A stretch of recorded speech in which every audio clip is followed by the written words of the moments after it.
Now we're getting into what's selling 37,000 books a week, The Secret. However, I got something to tell you. You know, I'm in The Secret. I helped to write that book. I'm in the movie. I helped to make that movie. I'm in there for around 37 seconds, as I recall. They came to my house and filmed me for 2.5 hours. They put about 1.5 minutes of my material in the movie. You know why? I asked the director. I know the director. In fact, he lives in my hometown, as it happens. And I said to him, you know, can I ask you a question? You got Michael Beckwith in this film for about 7,000 minutes. You got, you know, Nicole Nichols or whatever, all these people, and you came to my house and you did me for 2.5 hours, and I got about 1.5 minutes of screen time. This is not ego. I really don't care, but my curiosity is killing me. What happened to the other 1.5 hours that I talked on? He said, all you talk about is God, and this movie is not about God. I said, isn't that a shame? Isn't that a shame?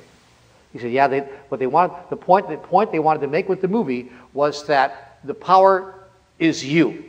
And Neil, when you talk, you keep talking about the power is God. And I say, but it's the same thing. He says, yeah, but the movie is not long enough to explain that. So they cut me down to the part that I said that they could get away with, that didn't talk about God. He said, but you used God in every other sentence, and we had to get, you know, God the hell out of there. That was the explanation I got. That's why, so we're making our own movie.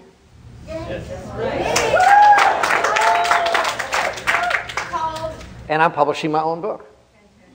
Because no one's going to tell me anymore what my book should say or what my movie should say or what my message should be. I'm tired of being manipulated by the message manipulators.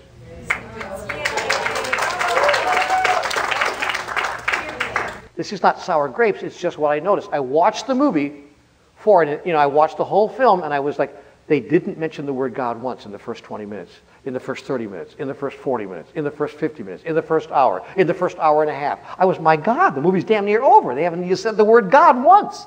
They haven't said the G word. What the heck?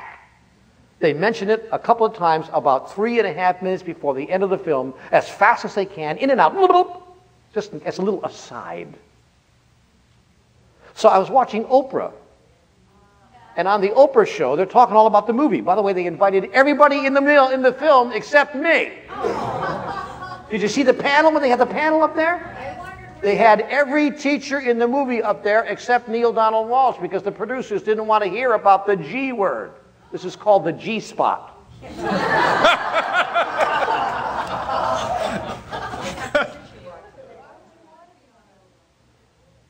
So get this.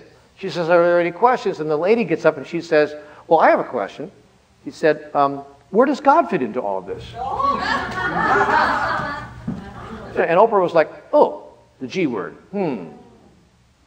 So they gave some kind of a real fast in and out answer. You know, they just kind of did a little tap dance. Well, you know, God is the force and the source of the universe. Some kind of happy talk.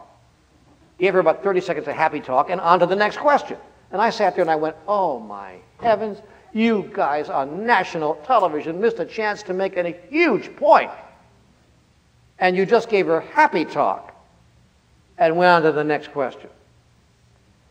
And this book was born in that moment. I'm not kidding you. I sat there and I watched that and I went, I'm done. That's it. Turn it off. And I went upstairs to my computer and I wrote this book in 9.5 days.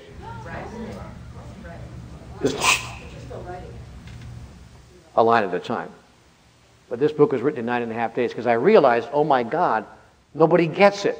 They think they know. See, the sadness of The Secret is that it makes people think that they know how the universe works. Then they go out there and try it, and it doesn't work that way. Then they go, oh, it doesn't work that way. Oh, there's more to it, because there's more to The Secret than what The Secret is sharing with you. Happier Than God tells you the unspoken truth. It is the unspoken path to joy.